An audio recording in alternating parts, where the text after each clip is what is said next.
is up. Let's get this freaking Dumbotron 5000 thing out of the way, out of the way, out of the way. Let's get this rocking and rolling. I'm not doing that stupid dual stream thing. We're going one stream. We're either going one stream or the other stream. We're doing intentionally one or intentionally the other. So one attention is here. Well, I'm going to be here too because I'm also editing. And that's one of the reasons why I'm doing this like this right now. Because when you have to tie up your computer and your phone, that means there is no such thing as live edits. That means there is no such thing as, being able to keep busy while you're waiting for people to stumble on in. So today is an update day. And update day / I will be doing some editing as well. I'm editing this one's a neat one. I'm kind of leaving the straight chronological order for now in favor, or not, not always. I'm not just going to be bouncing around.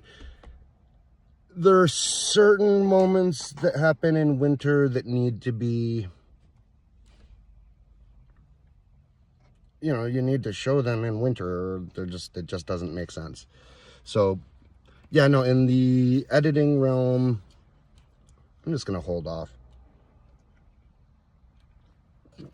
This is why people do the 5-minute, intro scene thing if you have the software to do it. I'm just going to do the I'm editing thing until people show up. I should have brought that out. I think I would have lived the edit here. Unfortunate too, because I would be able to say stuff about what I'm editing, but I'll hold off for a minute here, see if we get any matriculation on in. I know it's lunchtime. I know y'all probably knee deep in a hamburger or a sandwich or just wrap. A delicious wrap, I should say. A delicious.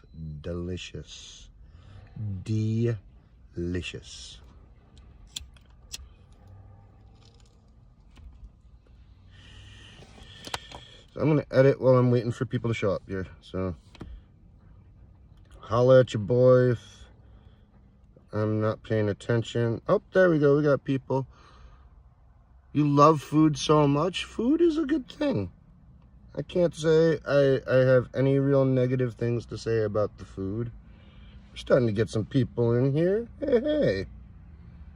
How's everything going on a lovely Wednesday? I'm doing pretty good for a wintertime kind of event here. So yeah, I'm doing a little live editing here while I'm doing this here. Because I've got a fun session to do here. Let's see, what do we got here? Juvie Dunham, hello. And hello again, I love food. Anyone else here love food? Food is a good thing. I like food.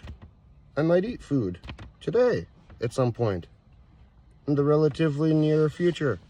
It is lunchtime after all.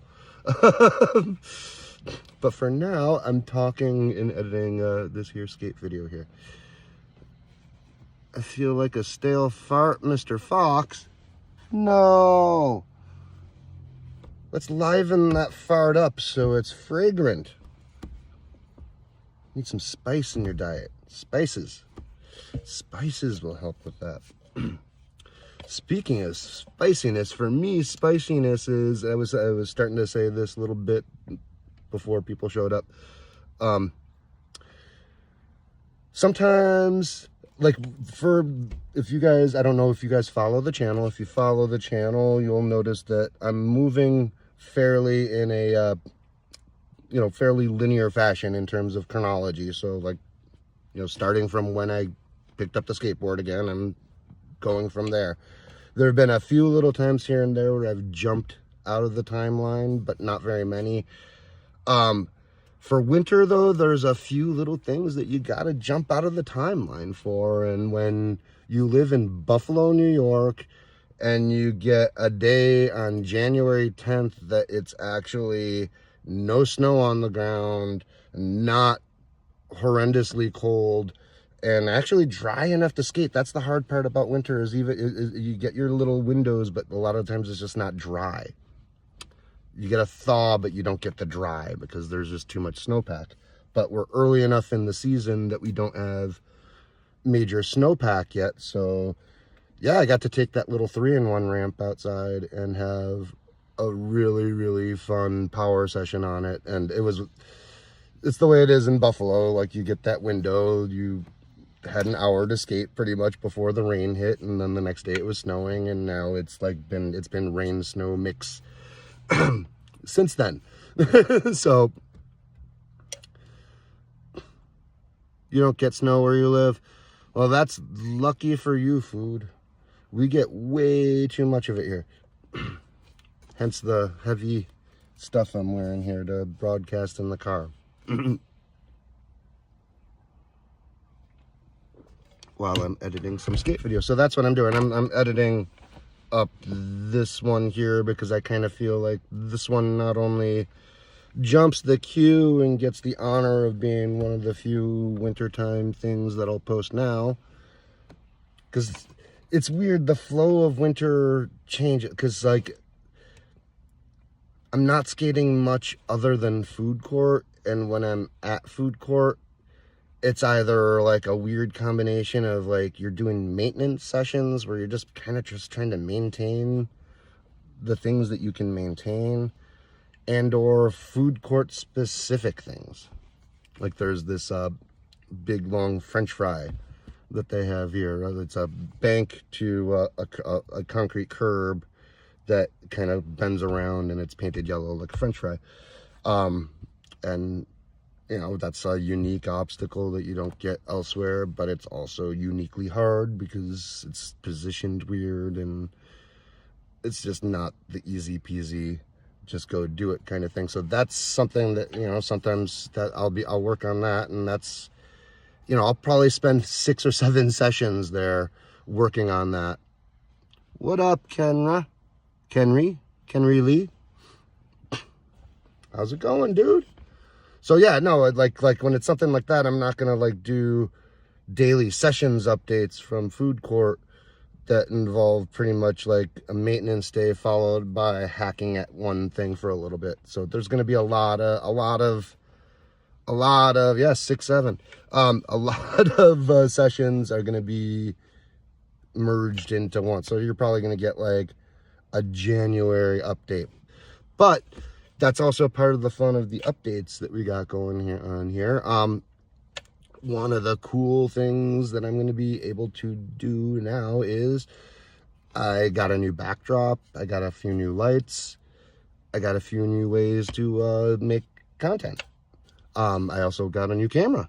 Not new, it's a used camera, but it's new to me. It's a A7S2. So it's an older full frame SLR, or no, it's not even, yeah, no, it would be considered an SLR. It's a mirrorless SLR. So that's good. It's a cinematic camera. I used to do wedding photography, so I have a pretty decent bag of Canon, really good Canon glass. Like I have like all L lenses. Like I have the 16-35 L. I have the Sigma art lens, the 35mm art lens. I have the Canon 50mm 1.2. That's the L version. I have the 135 2.0, and I have the 70-200 2.8, the Mark II version of that. That's beautiful glass that's just sitting in a hard case, like saying use me, use me, use me, but I'm not doing obviously still photography very much right now. So it's been, I've been tempted to sell it very much throughout the years. What happened to my nose? Oh, nothing. It's these are the magnetic, the intake breathing strips. Basically, like, oh, you can kind of feel, like if I take it off, like if I spend the next 10 minutes here with this off, you're gonna notice me need to blow my nose a lot more. Ugh, it's already starting to go back into, it opens up your nasal passages to help you breathe. And it's actually really, really works. I've used the Breathe Right strips, and they get really annoying and frustrating and irritating, and like just they kind of suck. Where these are nice, you get these little like magnetic strippy kind of things that don't, you know, with glasses they actually don't stick out like a sore thumb when I don't have the thing on. See, now I have to do that already. But yeah, no, they're kind of cool. Like you get, oh, don't lose it. There's 4 different strips that you get here. Not strips, these little hard molded pieces with magnets. So you just doop, doop, magnet it on there, and it's really good. I just got them. Initial thoughts, I can fucking review these for fucking crying out loud. Like they're I did a workout last night. I haven't skated in them yet, but I did a regular workout last night where it was an hour-long workout. It was a lot of Pilates for core work. It was a lot of power band stuff for strength training, some lifting, and some cardio. And there were periods that my watch said, no, you have to pause the workout, because my breathing was so much better that like it wasn't triggering my heart rate like it usually did. Like my heart rate was like consistently 20 points lower than what it's been like recently doing workouts. So I'm interested to see what happens skating. Like, am I going to be like an out of breath freaking old man, or am I going to like look goofy with this fucking thing on but breathe? Like, I'll take it. I'll take looking goofy if it's breathing, and I have to laugh whenever anybody like laughs at it, because like we know so many people with nose rings and septum rings and fucking face tattoos and all that bullshit, but that's okay. But what's that thing on his nose? So I like that. I should color it and make it artistic. Use my little paint pens. Throw a little TSJ symbol on there. But where was I though? I was saying some other stuff about some updates that are going on. Yeah, no, I picked up a new light, a backdrop, the A7S2.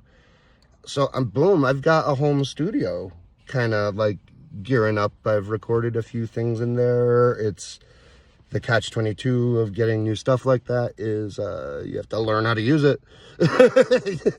So I'm doing a bit of learning. It's a bit of it's definitely different than a GoPro, working with the A7, especially if you're working with the log file. You're definitely getting a meteor file. You're definitely getting a different scenario, all the above, but you have so much more control over everything that you're doing. And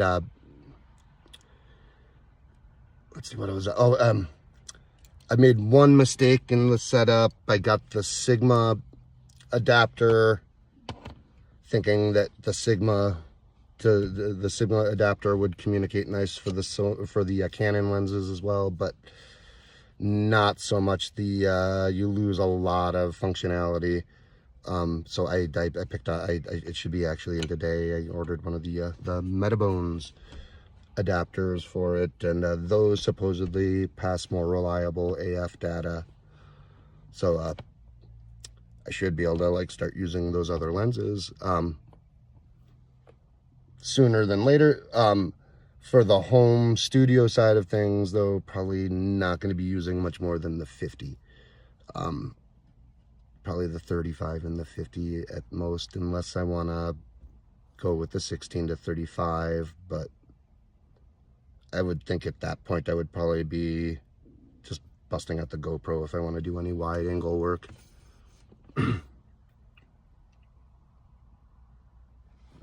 Or hell, if I'm doing like a breakdown, a product review or something like that, where you want that kind of view, you have your GoPro getting the close-in view, and you have your other camera get it with a little further back. Use both to get multiple angles. And that's going to be cool for skating, and that's another kind of cool thing that I can start doing with the regular videos with the addition of this new camera is I gotta wait till the right day to bring it to food court. I've been waiting. I mean, there's no sense in bringing it right now because without the ability to use the 50 and the 70 to 200 on there, it's not really worth it. It's not really getting it that unique, different image that I'm looking for. What I would like is that I mean, that's exactly what I want, is that compressed, longer focal length range, so that way I can like have, I mean, it's extremes, like not the 50. The 50 is a normal lens, but if I can be working in all, then I've got extreme wide covered by the GoPro, I've got normal covered by the 50, and then bam, the creative possibilities of that 70 to 200 or the 135 are immense. And that's just in thinking like in terms of like, you know, you bring the A7 to the skate park, you bust it out for those special moments when, you know, those headliner moments where it's like, I'm gonna try this thing that's really cool, but you're limited with that because that thing is a battery hog and a half. So like you have to be pretty liberal, or not liberal, conservative with how you use it. How do you deploy it in the field? What's on what up, I am King? These things, and I know this is going to be the topic of the day here. I was talking about before, that's magnetic. It's actually kind of cool. So there's these little strips here that you put on with a little metal disc, and then you get 4 of these little carbon fibery jammies that like have magnetic attachments, and they go here, and it's like a breathe right. It's like an advanced breathe right nose strip. It makes me breathe better, which it actually helps out a lot.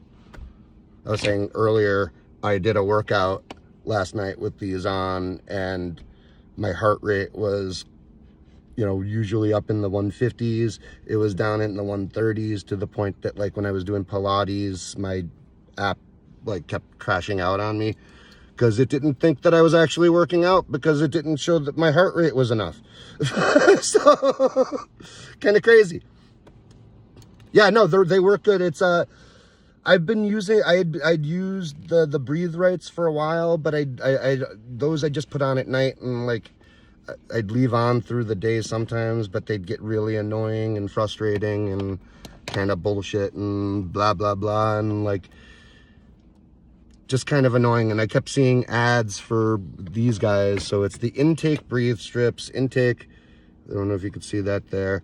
You get these little, you know, you get a set of them, so you can get crazy with it. Watch this, watch this. So this is the M1 version, which is good for most things. You get this super beefy jammy here.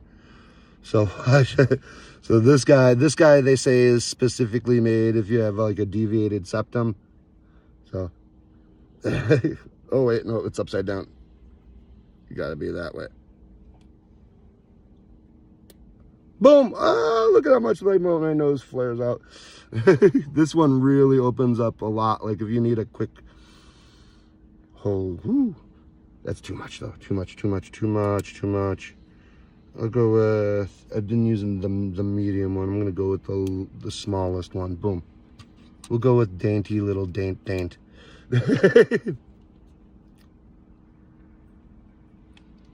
Hell no, Pilates. Hell yes, Pilates, man.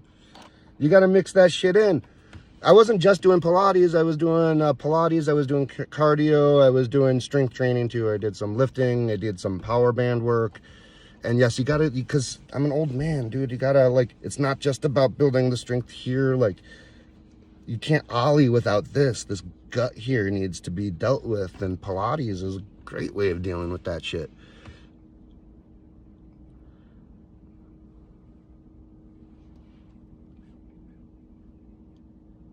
Well, probably not, but I will be able to breathe. And the nice thing is, you take it off, you just take it off. Boom. Hey, now I'm just me. You don't notice it. Although it kind of indents your nose a little bit after a while. But I like the little one. Little one's nice. Gives a little open breath. I want to try it skating now that I've witnessed how much easier it is to freaking breathe with it. Like, I have a feeling like, especially because if I mic myself when I'm skating, I definitely notice that I am heavy fucking breathing the whole entire session, to the point that, like, I wonder, like people have to be like worried about me if they fucking see the raw footage. Like, is this dude gonna have a heart attack? Like, what the fuck? And probably, yeah, because fucking can't breathe.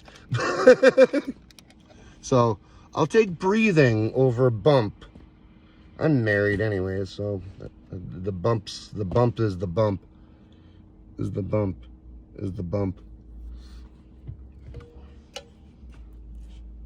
But yeah, no, where the hell was I? Home studio. Yes, I got a home studio now. And that's pretty cool. And I was also just bringing up how, like, the A7 S2 can also be used in the field as a unique look backup camera, but also too, when it gets to be spring, summer, and it gets to that point where you're skating outside and it's nighttime, and like you have that extreme low light kind of situation that, like, GoPro just does not handle very well, phone does not handle very well. That's going to be a game changer for that, because it's going to be, you know, normally it's going to be either not used in the field at all, or used sparingly 10 to 15% of the time in the field. But once it gets to be summertime and it's nighttime, there are going to be sessions where that sucker becomes the main camera. All right, man. You have a great day, man. Peace. So yeah, I don't know if you guys have been keeping up with the newness, but yeah, no, we got more updates coming. I am, like I said, I'm working on a new one that, if I can get it for release later this evening, I will. If not, this tomorrow morning. Then it'll be back to Monday/Sunday releases for a tiny bit, but I might have to back off to a bi-weekly schedule, or bi-weekly / if I can make it weekly, because I'm back to school as of the 20th. So school starts back up, so back to that grind, which means far less other grinds, both editing them or otherwise. Oh, I gotta readjust this fucker. When I'm looking at myself in the camera, I get OCD about it. When I don't look at myself, when I can't see it, I don't notice it. But when I see it, I have to readjust it. Let's see, anything else? Anybody got any questions? Anybody seen the latest videos? You can see I've slowly started to integrate some of the at-home, like the first few little bits are not like what it could be, obviously, because I was using just the one light, no backdrop. So I was definitely setting my settings in a way that compensated for my dirty ass basement. But now with the backdrop, I can go full power on everything and make everything very bright and very, very noticeable and easy to see. And I got a review already filmed in it for getting back to those shoes. Got to get to the shoes. The Etnies Marana is gonna be the review I'm doing, and that'll include the 2 models that I had early in the day when I first got back into skating again. My red pair of the red regular Maranas. They were the Michelin version. Both pairs are Michelin. The second pair was the Jocelyn version, which I thought was just a colorway, but actually had more design elements that were specific to Jocelyn than I thought at first. Go figure. So that will be the first one. I'm working on this little quickie. I'm about 80% through the Ellicottville skate park, which that's a brand new skate park to the channel. So that one's fun. Beautiful day, beautiful park, beautiful area. Then we get to roll right into the finale for the Angola series. Finally, goodbye to Angola, which, of course, Angola has to be an issue all the way through. I ended up filming that last day at Angola. I guess my head just wasn't on straight, or maybe I had different intentions going in and thought I'd be able to, like, I think I actually thought, because what I ended up doing ended up being like far more of a chore than I thought it was going to be. So, yeah, I gotta write this out in like kind of a scripty form so it can kind of be more brief with it. I gotta work on my brevity with things, so I don't have to do so much cutting after the fact. Can't really do that here. This is live, and I just gotta take up dead air time. So half the time, live is just training yourself to talk, regardless as to whatever you gotta say in your mind. Script be damned, just freaking make the words happen or people leave.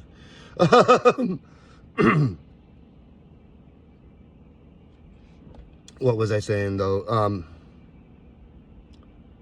Now I just totally lost my train of thought. I had a good one there too. Good train of thought that just went into like, yes, I was talking about how I needed to get to brevity because of something, recording something with brevity happening. Hi, I'm high. Hi, I'm high. And my mind's on hundreds of different things, and that's sometimes you gotta smoke a little more just to settle the fuck down. Anyone have any questions, comments, concerns? So yes, no, Ellicottville is the next one up. Then Angola, that's what I was actually gonna be talking about. Angola. Final for Angola ends up being not the final for Angola, but round 3 of the 50 for 50 challenge that I think I thought in my head I'd be able to like just bang out in a half an hour and be done with it, and then like do a quick roll around, final thoughts, everything's easy peasy, and there you go. What instead ended up happening was filming the majority of it, getting frustrated, having to swap out 3 tricks because I wasn't able to do the 3 of them for some reason. 2 of them I knew that I had to like work on. 2 of them were like, I'm putting them on there, but no, I shouldn't say. One the big spin was a very specific one that I had in there that I said, you know what, I'm throwing it in there and I'm gonna like make myself learn it. But then 2 others ended up being like, why the hell can't you do this? Why the hell can't you do this? So I had to sub in tricks on the fly and split it up into 2 filming sessions, because at the time I was going there on my lunch break, and my lunch break evaporated, so I had to like swing back there at the end of the day, and I didn't want to wait till DIY park because I felt like that would have been too just disjointed, even though the whole thing was super disjointed, which is what you'd expect out of the frickin' Angola park.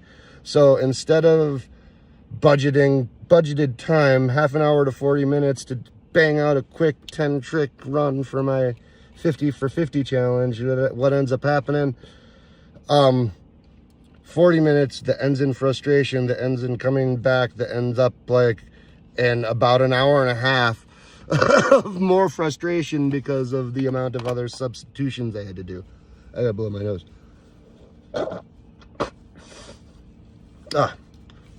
Yeah, no, that's crazy town. Crazy town how that fucking shit goes.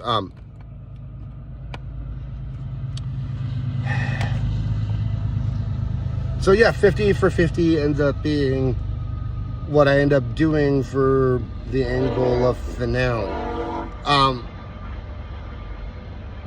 So the only way to really do a finale for it was, at first I was thinking I was just going to be doing a stupid, I shouldn't say stupid because it would be done with the new backdrop. It would be like, you know, filmed in the studio, and I would just be, you know, doing a 2 to 3 minutes. Here's my final thoughts. Here's yada yada yada, and overlay it with footage from the park.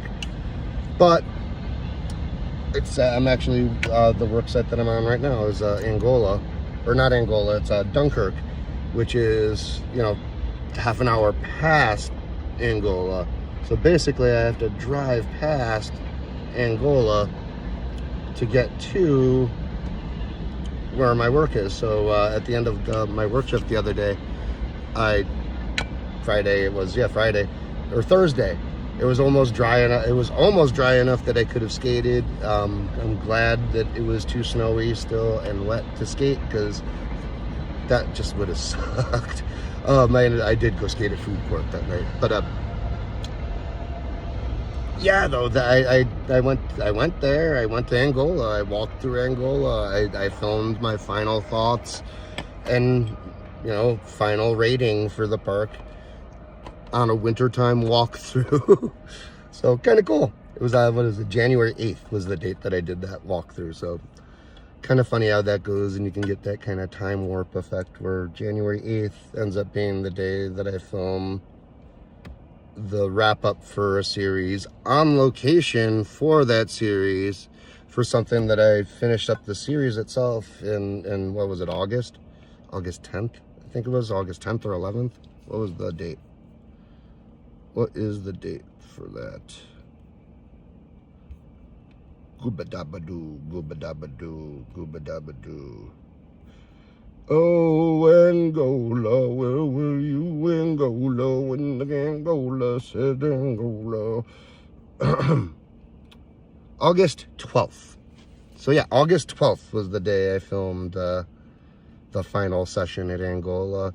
And the day after that, oddly enough, I filmed my first time at the Dunkirk skate park, which I'm on this job site pretty much till the end of the week. One of these nights, I'm probably going to have to swing through there. I don't know if I filmed a final thoughts. Most of these parks, I don't, because it's just kind of difficult to film a final thoughts on the park when you're out of breath and your mind's racing and like you're tired and like kind of done talking and like you're not enunciating well and all that stuff. So it's nice to be able to do that, and sometimes it's nice to like do the final thoughts like after going through a lot of the footage and doing the edits, because it kind of that in and of itself like gives you the like, oh yeah, I remember that, I remember that looking really nice but not being really nice. Like you get those little moments where you get that little refresher, and it could be the same with the walkthrough. So I think I might it's a little overcast and shitty out today, so I might not, but I'll keep an eye on the weather. If it's gonna be shitty out, I'd rather it be a snowstorm than just crappy overcast post-rain, so everything just looks dead and icky. I'd rather the snow at this point than it looking so dead and icky.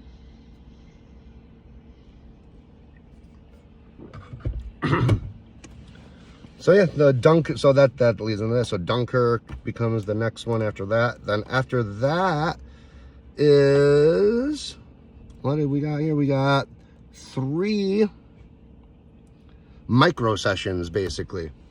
My the little schoolyard, my local schoolyard. It's like my kids go there, and it's you know, a block and a half away.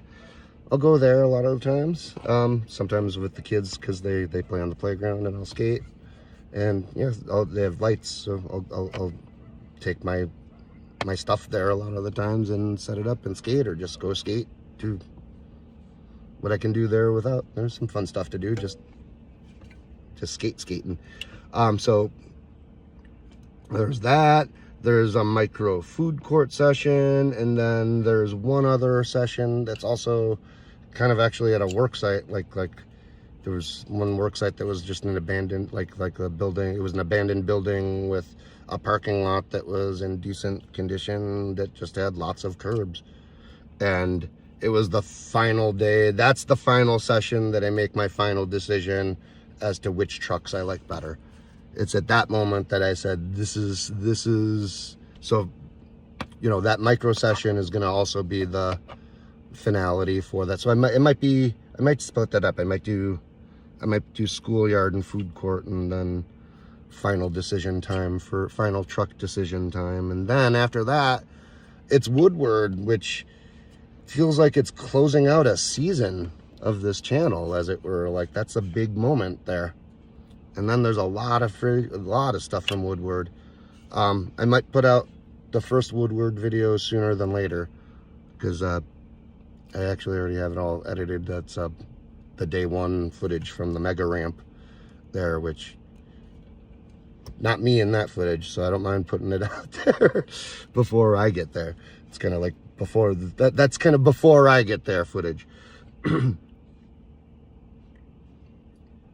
So yeah, that's a big payoff. That's something I've been teasing since forever, and kind of good timing, because I'm about to put my down payment down for the next year's Woodward, which is going to be in May this year. Actually, they're doing 2 sessions.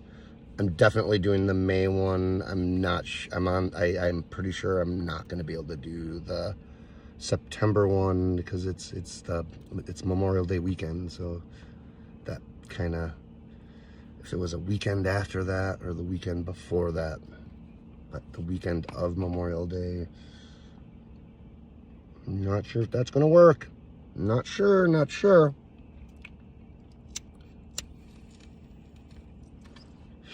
That'll be nice, very end of May. So I mean, part of me was a little bummed on the timing, because I feel like I'm not going to be, I don't know, I feel like I need to be prepped up and ready for Woodward. Like, I need like a lot of skating and sessions to do that, but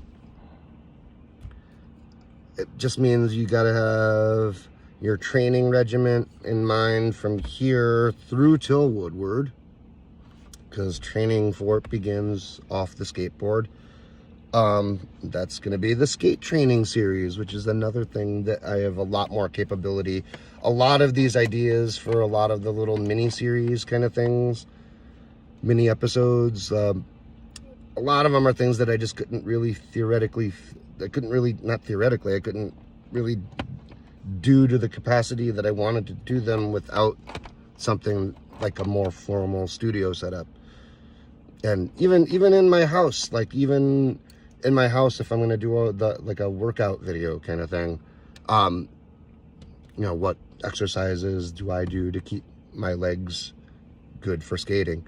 If I choose to do that in the living room now, you know, all those lights are still just as potent there. You know, it's not just about the backdrop and crisp, clean studio look. It's about, you know, having the capability to just film at better quality levels wherever you're at. And that's really all the lights do, is it just gives you that ability to get the most out of your gear. Get the most out of the gear, get the most out of the sensor. Now that I'm playing in the ballpark of the full frame sensor, not the micro action camera sensor for this stuff.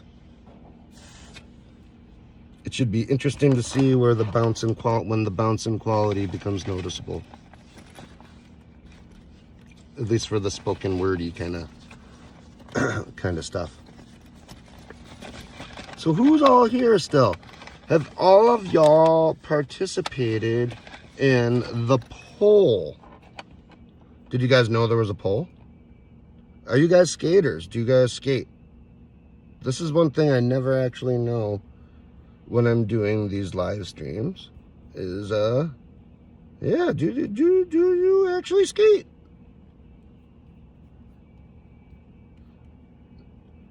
Because my poll is going to be kind of meaningless to you if you don't. So it's not like I'm not gatekeeping, get the fuck out of here if you don't skateboard kind of thing. It's more of a, I'm about to share a poll with you, but are you really gonna be able to answer. I mean, I guess you can. You could just throw other down if you don't skate, because you have no clue what your Walmart board trucks are. But that's neither here nor there. Pole, boom, there you go. Have a pole. Booka-cha, pole. Go vote. In the poll. Because the poll is good. And you know what? You know what? You know what? You know what? While I'm shamelessly promoting myself, shamelessly promoting myself, shamelessly, it is shameless what I'm doing here, the shameless promotion of shamelessly promoting myself. Sorry. Go check that out too. The latest upload. It's a good primer for the poll, because if you go watch that video, even if you don't really know much about skateboard trucks, you can actually go to the poll and say, hey, I don't know about that, but I saw him use these two trucks and one of them sounds good. One of them isn't even on the poll. I don't even get to vote in my poll. But my vote isn't even for one of the top 3 at this point. Oh, I just gave away the secret of which truck I choose in the end. Oh no! You did not hear that. Luckily, live streams don't exist after that. What is up, Siraj Kumar? Vote in that poll. Watch the video. Like and subscribe. All that stuff. All the things. All the things that you're supposed to do when you're doing the things that you're supposed to do. Hell yeah.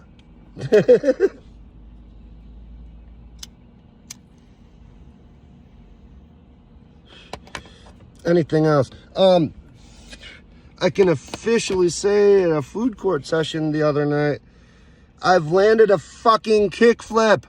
Hell yeah! 50-year-old doing kickflips, yeah. Actually, 51-year-old doing kickflips, yeah. Sorry, I'm pretty psyched on that. But it wasn't just that. I've been getting some pretty cool new stuff that should be fun. But it is weird because my the videos are just gonna take a different tone now that it's winter. It's just the way the skate sessions flow. I was mentioning it before. You end up just working on things in different ways because you're. I don't know, when your outlook is wake up, I could go to 6 parks. Which park am I going to go to today? Versus I can go to 1 park and that's the only park that I could go to, and I better be available between 12 and 4 or 5 and 9 or your SOL. Yeah. Difference between the 2 times a year. No, when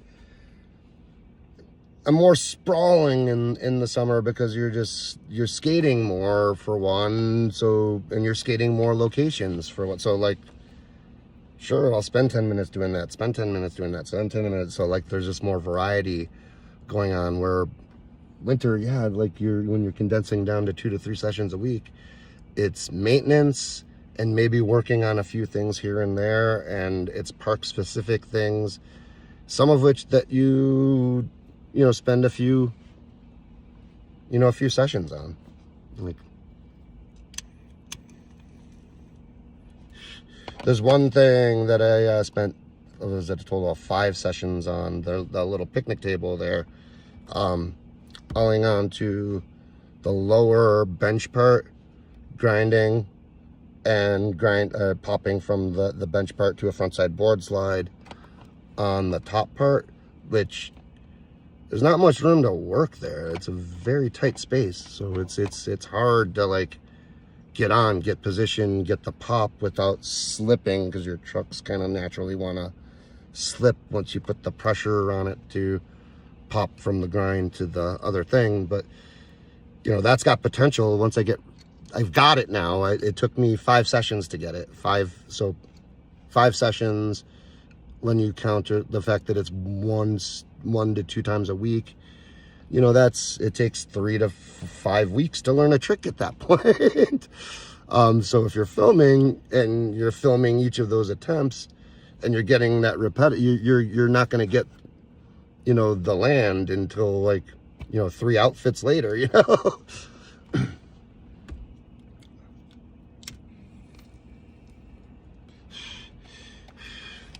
So yeah, I know it's a lot more surgical, I guess.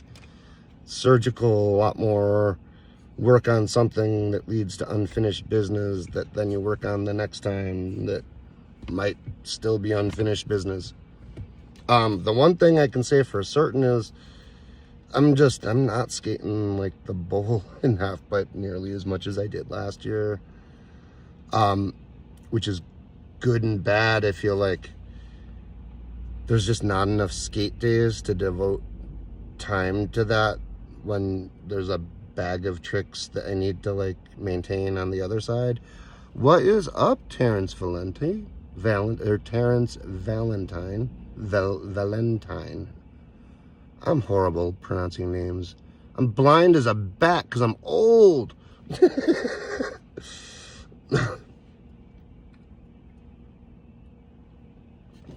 Old man, blind as a bat.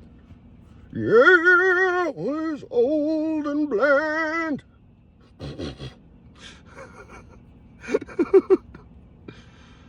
Don't ask me what I'm talking about. I don't know what I'm talking about half the time. I say to my children all the time, I'm not contractually obligated to make sense for at least 45% of the time. I'm 45% of the time, I am not liable for making sense. The sense can be made by other people. I'm just going to be the goofy ass motherfucker that I am. I'm probably totally getting that 18 and up flag. I already F-bombed it up. I'm totally getting that 18 and up flag. Not that it really matters. It's going unlisted. How is everybody? All right. Anybody got anything else they would like to say, bring up, any of the above?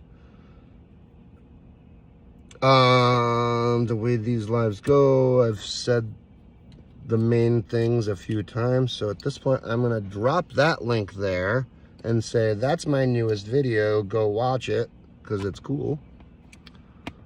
If you skate and you are a gear nerd, you're gonna like it. It's a video for gear nerds, because it's all about testing different trucks, 2 specific kind of trucks. One that you probably heard about and know about, one that you might have heard about and been curious about, which is how I learned about them, which, yeah, I really like them now. Shh, don't tell anybody I chose slappy trucks.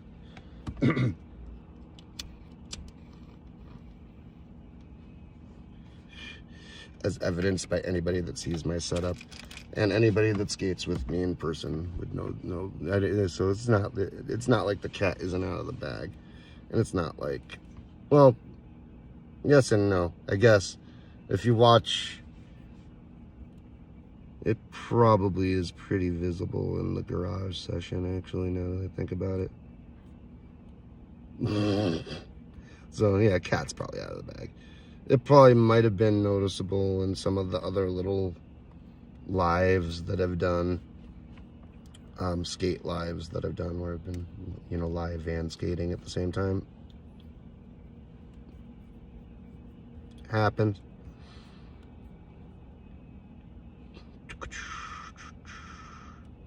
Let me see here. Is it visible? No, you can't really see it. And you can see a pretty slick nose pick there.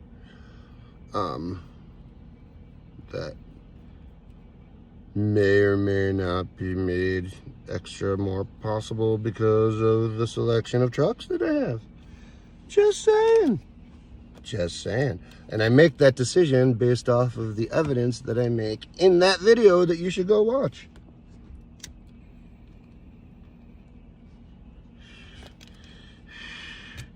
With that said, I'm going to edit a tiny bit here because this is supposed to be a dual edit slash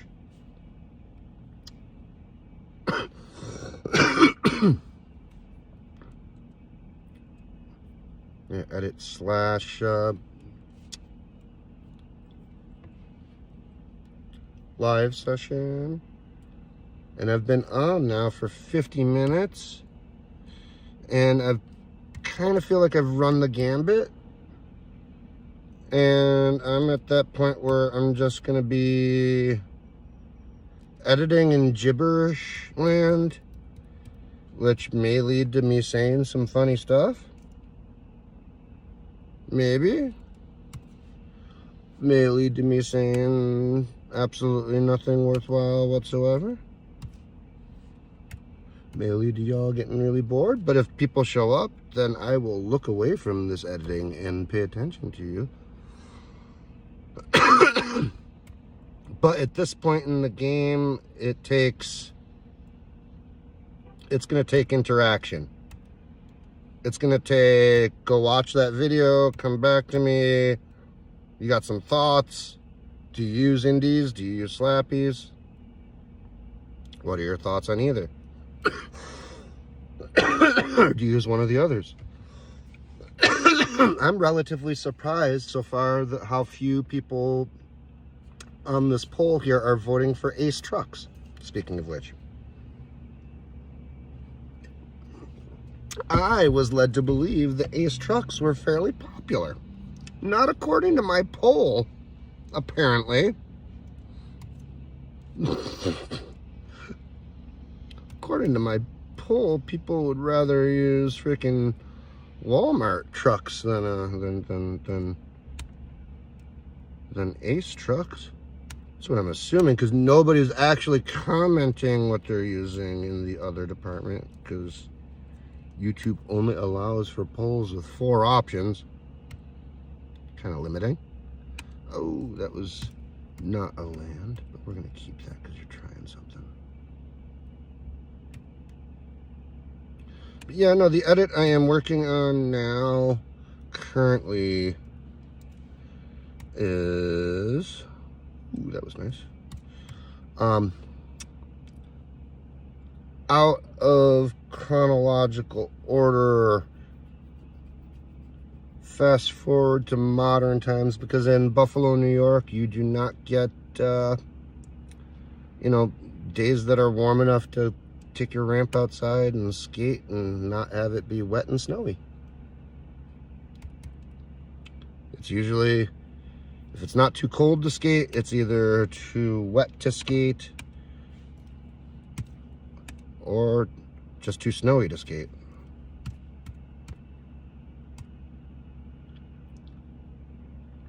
But you get your moments. And this was one of them, so I was pretty excited to get that, especially because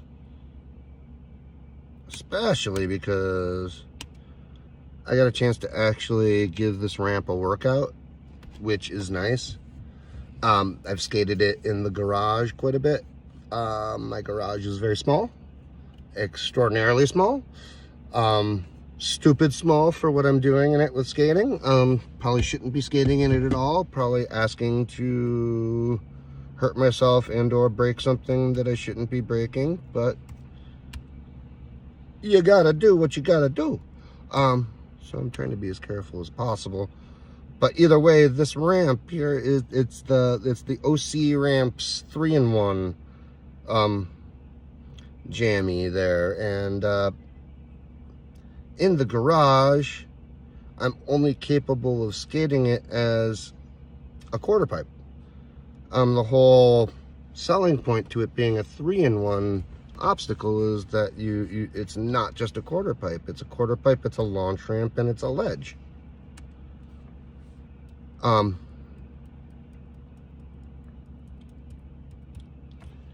So I got to use it in the other formats the other day, January 8th in the wintertime. Go figure.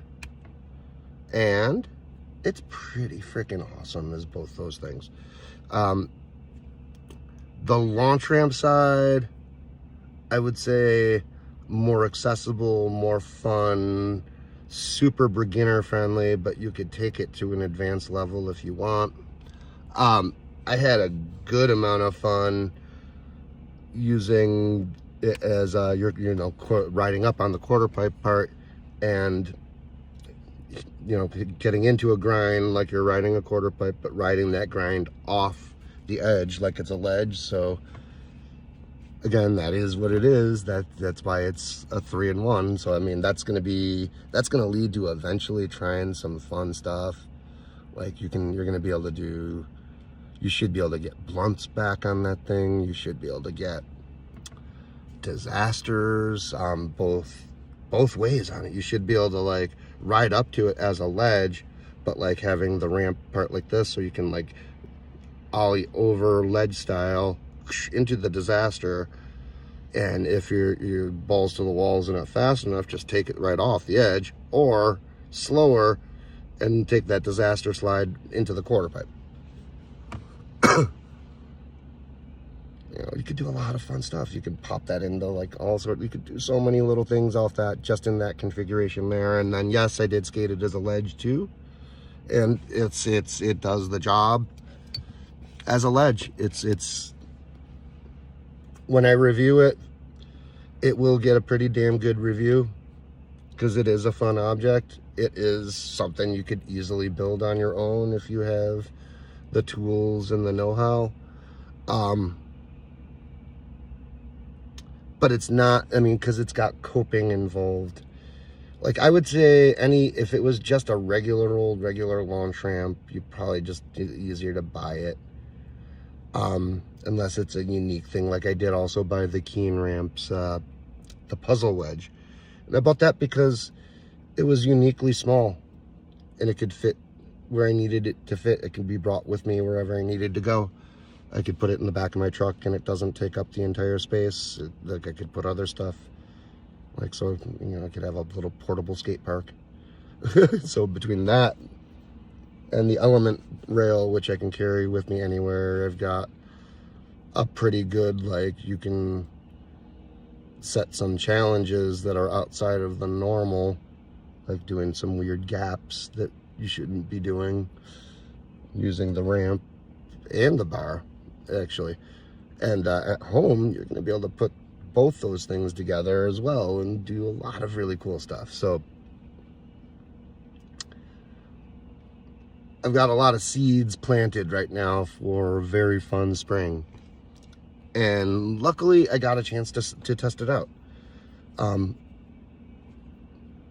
almost didn't pull the trigger on buying it when I did, specifically because it's like, I'm just going to tease myself. Why are you going to tease yourself getting this thing that you're not going to be able to use to its fullest capacity for months on end until, like, I didn't really quite fathom that I could use the garage.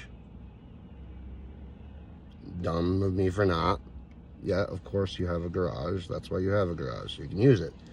But our garage is very small, and it's got a kind of an awning crawl space kind of deal that takes up a good amount of real estate, and it's not very big as it is, so it's dangerous.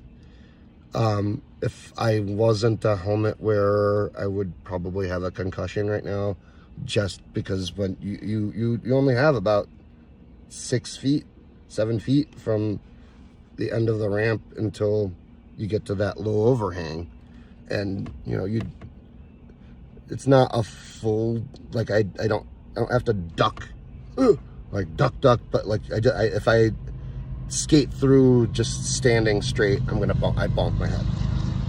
So you have to be conscious enough when you come down to at least be crouched.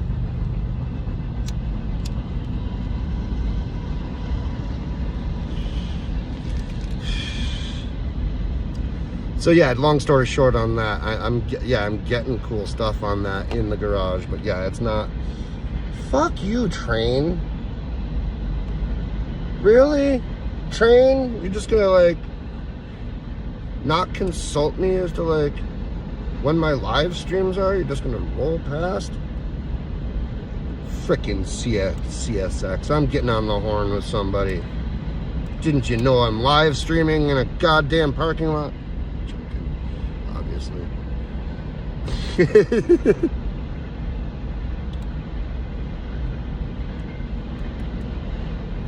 So yeah, needless to say, this little ramp is pretty fun. The session I did on it was a good hour of power. A power hour, as it were. And there's actually enough that like I can put together a decent little video. So that's what I am working on now. That's the editing part of the live edit here.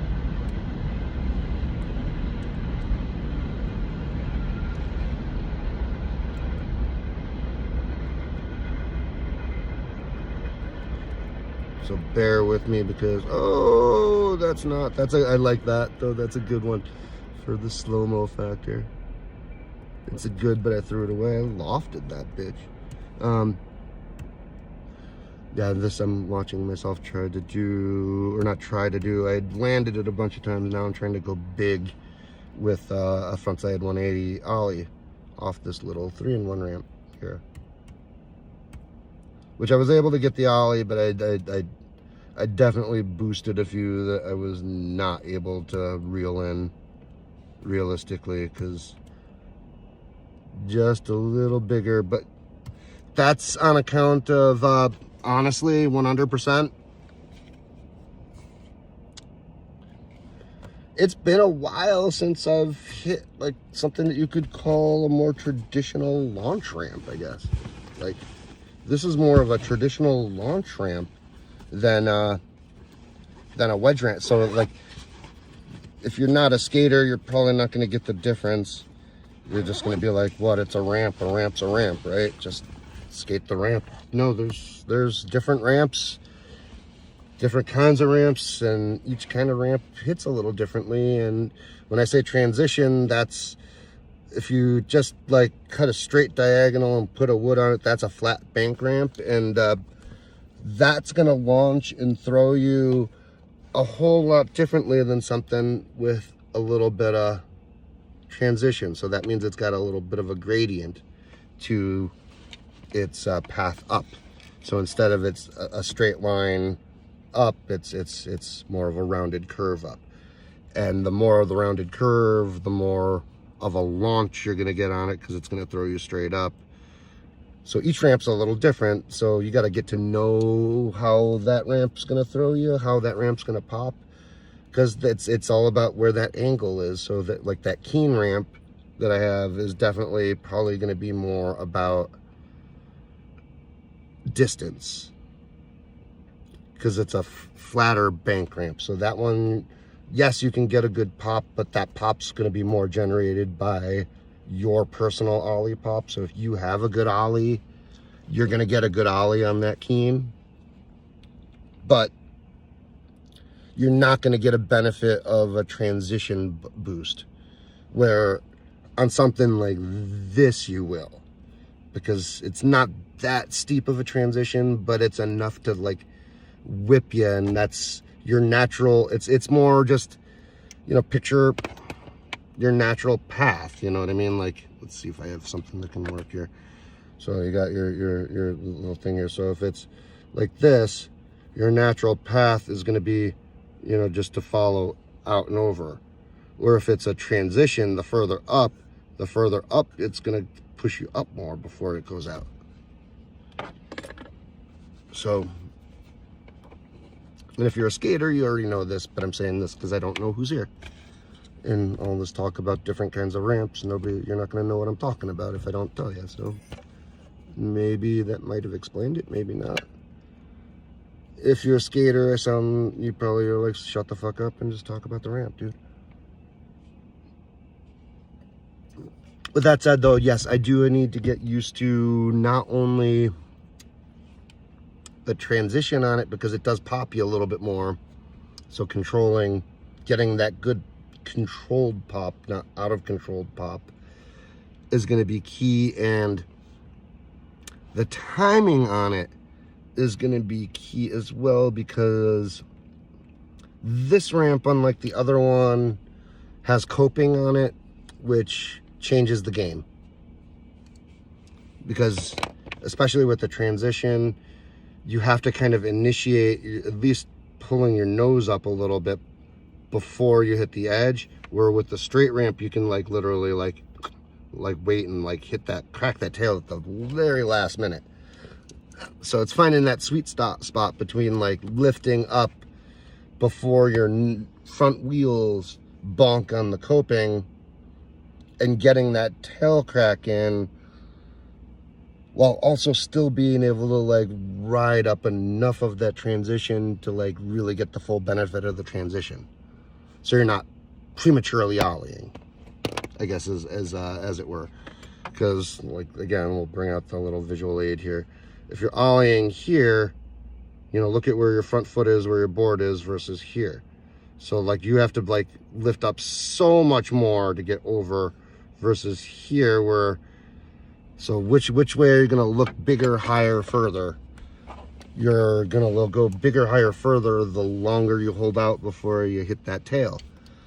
But with a ramp like this, you gotta fine tune your pop, which means you gotta get to know the ramp, which means you just gotta do it a bunch of times. It's skating there, that's what it is. You do it a whole bunch of times, you learn it. Eventually, it may take a few days.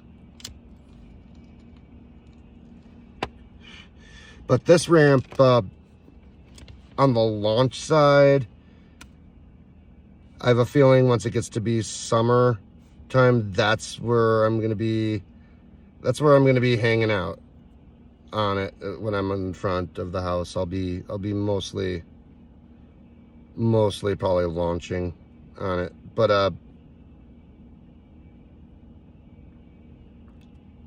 we'll see. I mean, there's a lot of other things you can do. Like you can, I'm thinking about all the ways I can like incorporate the other little ramp with it for like ledge kind of work and like just practicing different ideas and concepts and raising that rail bar up.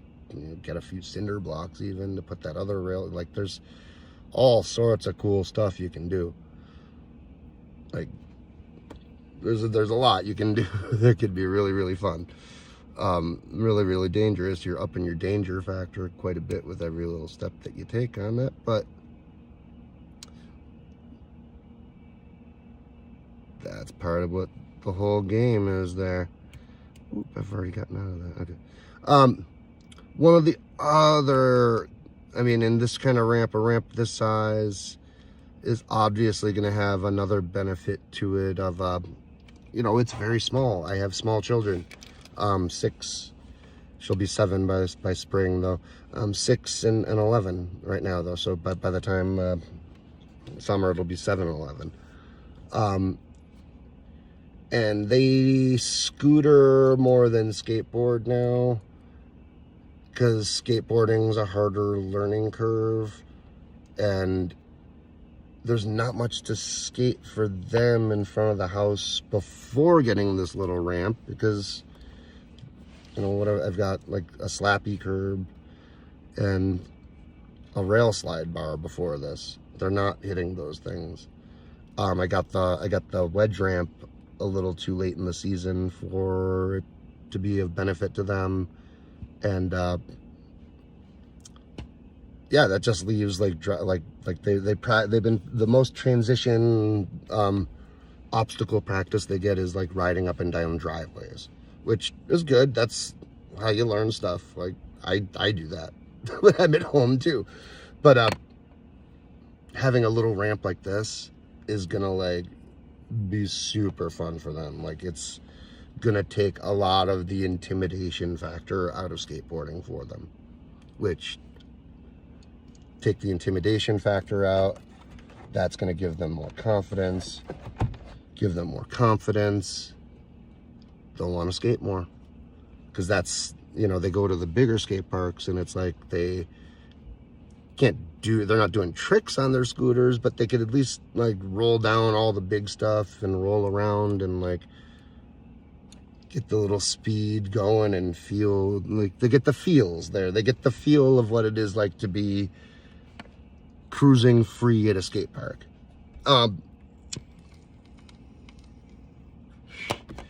But then once they step on their skateboard, they're not riding down the big banks. They're like confined to the flat grounds, or maybe going to the transition areas and just doing little quick up and downs and like, goofing around more than skating, because they are not confident on what they're doing. Because why would they be? They don't have the tools yet to be confident. And having a ramp like this and having a ramp like that little wedge ramp, that's the kind of thing that's going to give them the confidence to do that. Or it's going to break a couple of their bones, and then they'll never skate again, and they'll have permanent video gamers. And I'm going to knock on wood for that to not happen, because that's bullshit that I should even say that. So wood has been knocked. Skateboard wood. That's good wood. Good wood. Good.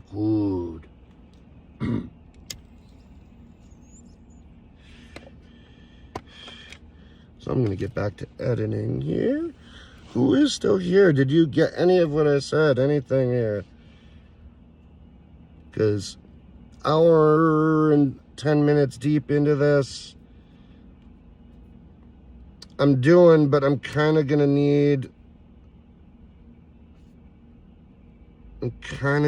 interaction to keep going at this point. Have you guys watched the trucks video?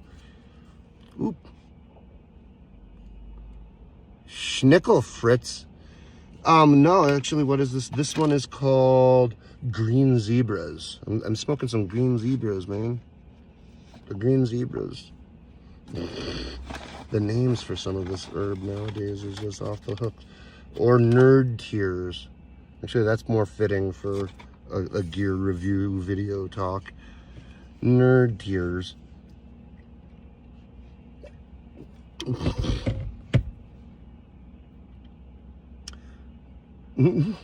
How you doing, Bendejo?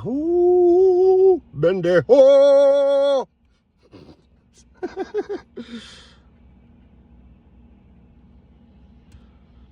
Yeah, you gotta smoke a little weed to like get through these like down moments here, because it gets quiet sometimes in these chats. It gets real quiet. You get real scared.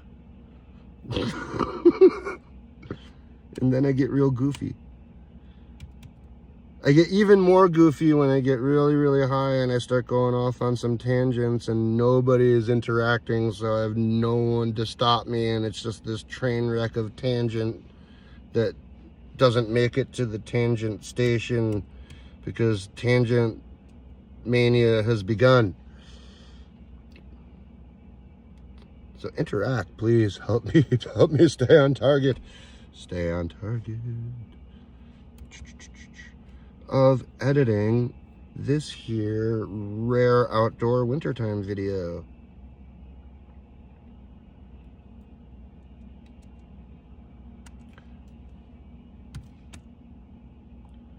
Which I'm not sure. Ooh, that was big.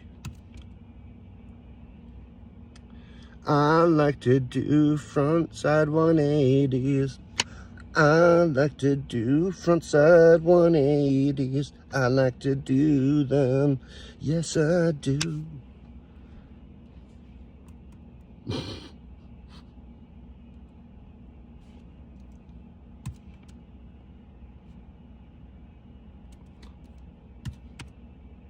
They are a fun trick. It's just one of those.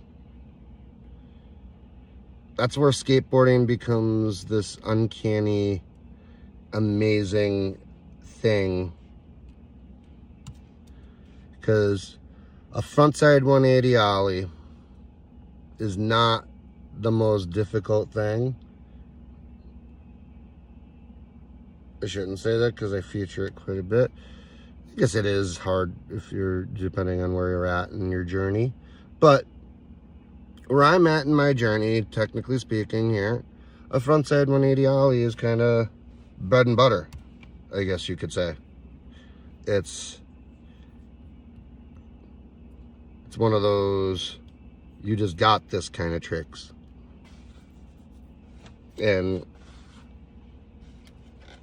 you know, it's one of the, when I first, you know, not, I mean, it would have been,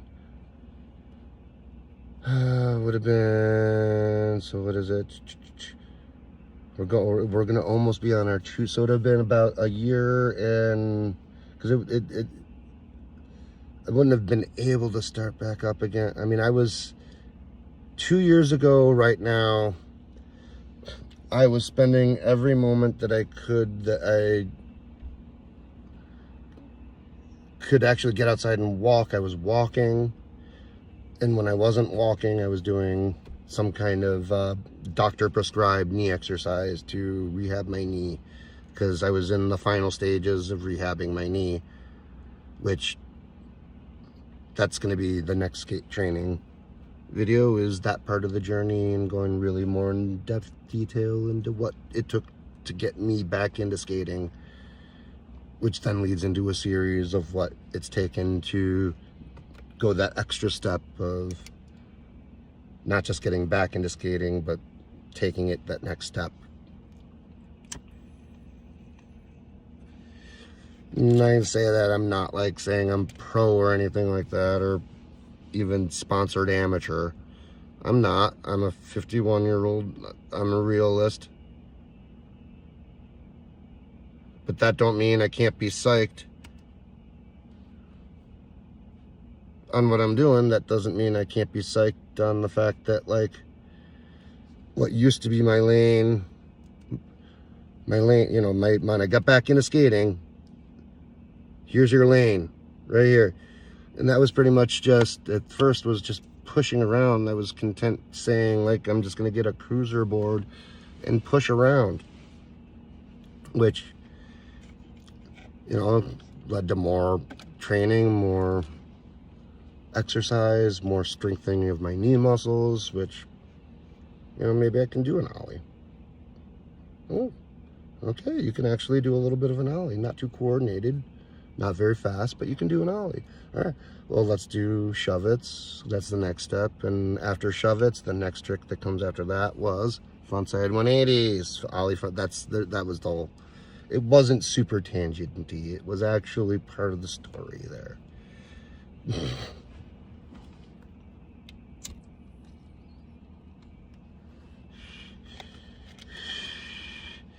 What I do feel, though, is this chat might be going on longer than it needs to.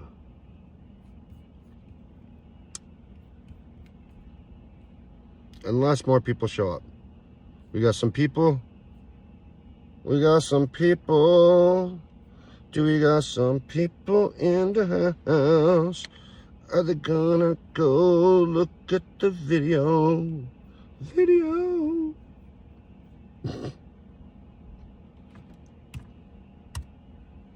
Boom. Go look at that. It's a video. It's fun. I highly recommend it. And I'm very high, so I can give you that message with full authority. I'm pretty high up there on the list of high, so I have authority in what is high, and I can highly recommend this video. If I haven't scared everybody away already here. Let's see, what do we got here? Do we have people commenting?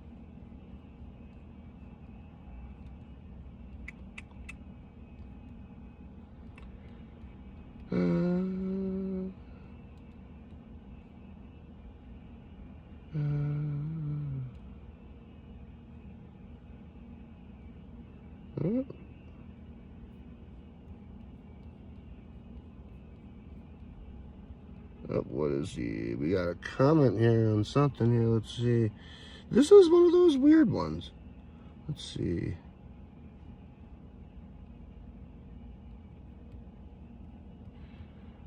40s digging tires in the.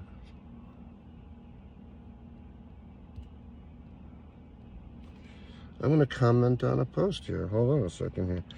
Jordan Rushing 2800 is telling me on a short, and this is one of those weird ones. Shorts, notoriously, at least I've found, which is why I don't do them very often, which is why I stay away from them like the plague, because they're crack rock. They're the YouTube digital equivalent of crack rock. But I try to do them every once in a while strategically. And strategically, I did a short right after picking up picking up these, the New Balance 480s. So my man here just commented that, you know, we're talking about how long it takes to break in, you know, the higher up models like the Tiagos, the Reynolds, but these were more specifically, and Jordan Rushing 2800 took mine like 3 weeks to break in. For me, I mean, I took these, I've taken these on a bit of a journey so far, because I've worn these, and I'm going to tell them in the car. I should just record. Can I actually record it? No, I probably can't.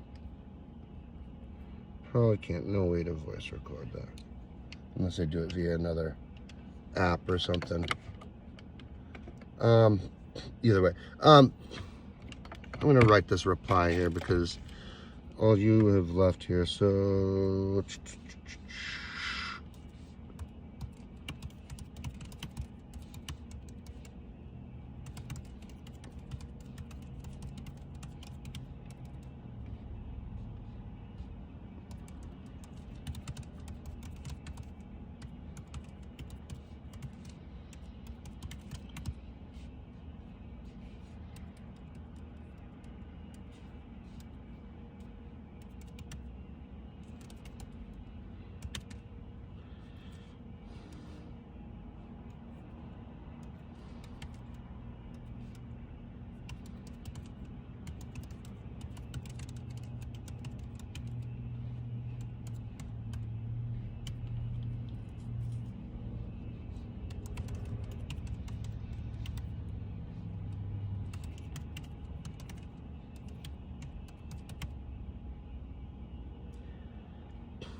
sorry, I'm replying to something here. And I will tell you what I said in just a few seconds here. It's not like you won't be able to read it, because it is a comment that, oh, you're not available. Whatever. So yeah, this is a short that I did for these shoes right here when I first got them. And it's weird, because most shorts that I've done have a brief window of popularity where everyone loves it, and then it's like hits the invisible wall of invisibility and disappears. And those are everything that I've taken off the site now. I've left topical ones and good ones, stuff that maybe has searchability factor, and one of them is this one. When I got these shoes, I did a short entitled, what's the title? What's the actual title of it? Let's find it. What is the title? Title of the post. Give me that title. All right. Where is it? Why can't I see the title? Oh, will these skate shoes beat my faves? NB574 versus NB480. So that one is a weird one too, because unlike all my other shorts, oh, those shoes were relatively new when I did that. All those shoes, or all those, what am I even talking about now? I just totally derailed my train of thought, and my mouth is really dry. Hold on.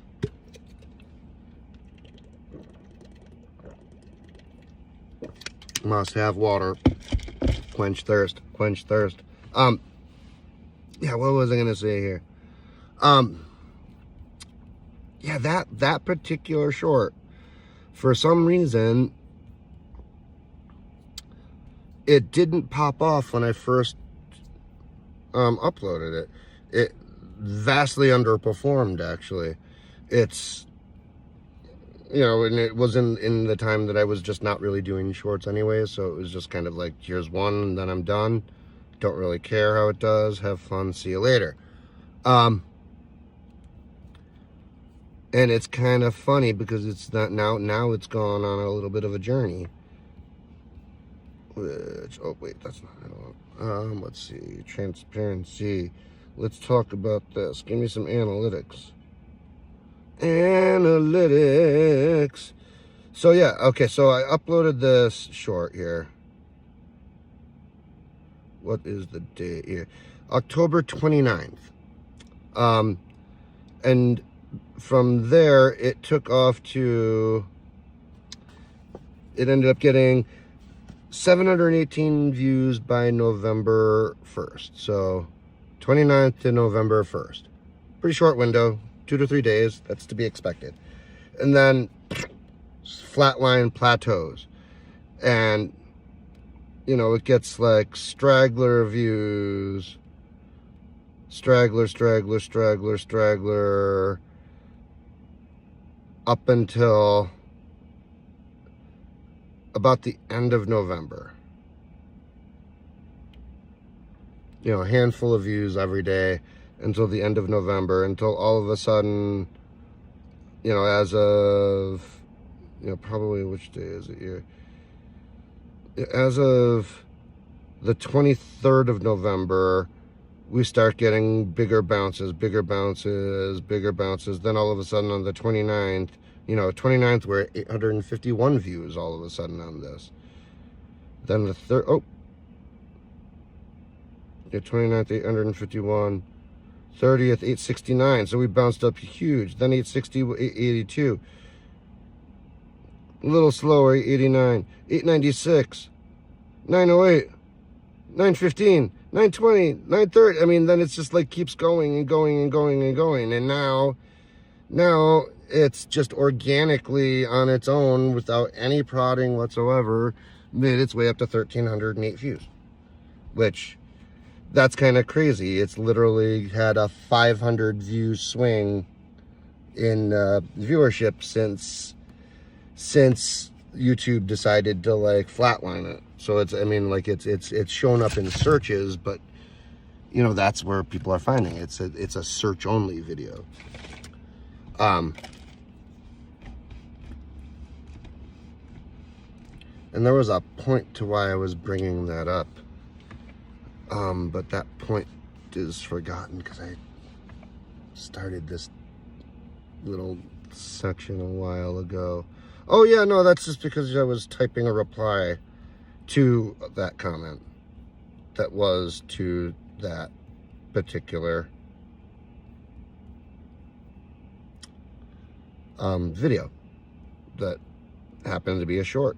It's a short that happens to be performing more like a video, which is kind of neat and kind of cool. So anybody got anything to say? I've kind of sprawled myself out here on as far as topics. Down to open the floor, but it doesn't look like, I think it seems like everybody's kind of made their way out of here. We still need more votes on this truck poll. If anybody wants to vote on it. I'm really surprised. I mean, it's only 12 votes, but 12 votes so far, and only 8% have voted Slappy, and that's pretty much just one vote at this point. I would think one. I don't think that's two. We got 25% for other, 17 on Thunder, and 50% indie. Which I expected indie to be higher on the favorability chart.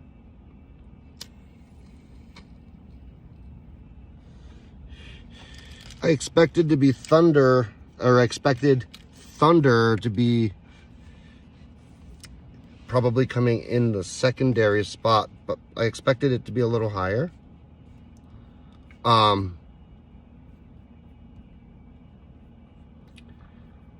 And I definitely thought Ace would be a little higher up on the pole. Go figure. Sometimes you're wrong. I figured Ace, maybe I'm not, maybe my channel is more geared towards people who are looking for the stability that indies provide. Maybe if I was a 30-year-old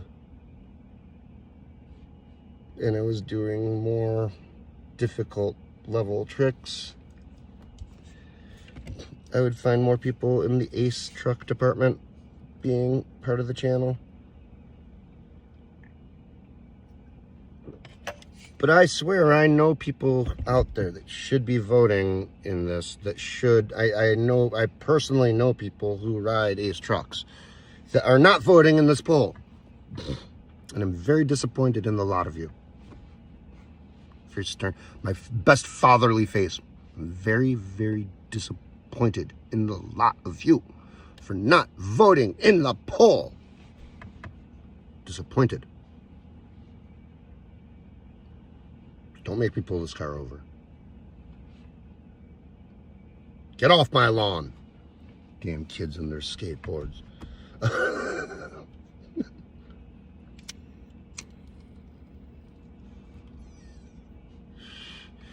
Wacky tobacco time. So I'm going to set a time of logging off here. I'm logging off at 2 o'clock here because I do have other things to attend to. This has been fun though. This has been a productive live. A good live. I have enjoyed how lively this live has been. Even though there's been quite a bit of not lively as well. But hey, that's part of the game. Sometimes you get lively, sometimes you don't.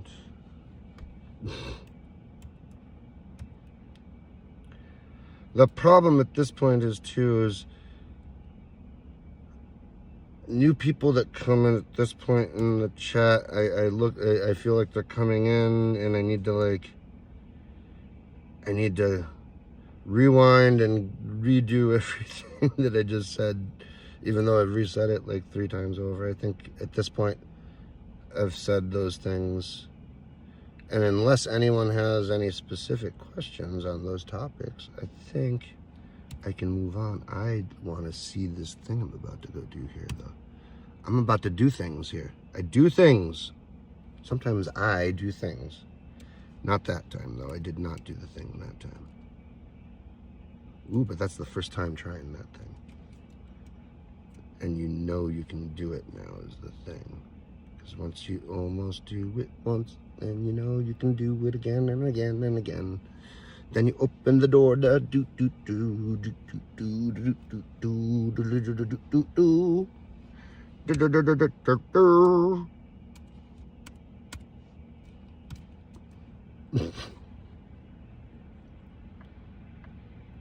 So like I said, I'm gonna log off fairly soon unless there's a surge of activity that demands that I stay. Woo, that was slick.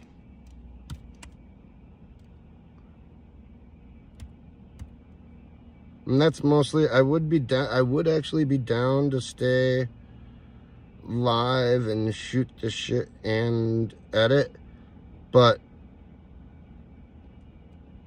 that's what I was supposed to be doing this entire time.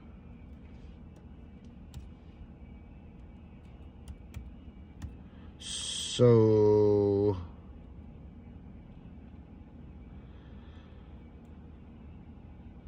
it's more of, at that point, just yeah, no, that I'm guilty of not doing the thing that I say that I was gonna do, because I am distracted by all of you, which I'm only not distracted by you when nobody's in here, but I'm always looking back and forth, and like I get to a point like right now where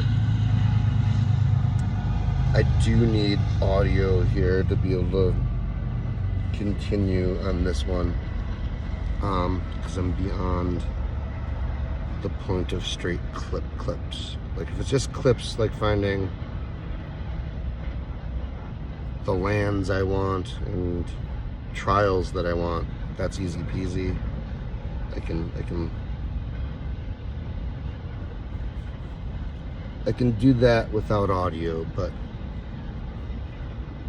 if I have to hear myself to make a judgment as to whether or not it's footage I want to keep, I have to get going. All right, I think that is my sign. I think it is time to say see you later, alligator. After a while, crocodile. Catch you on the flip side.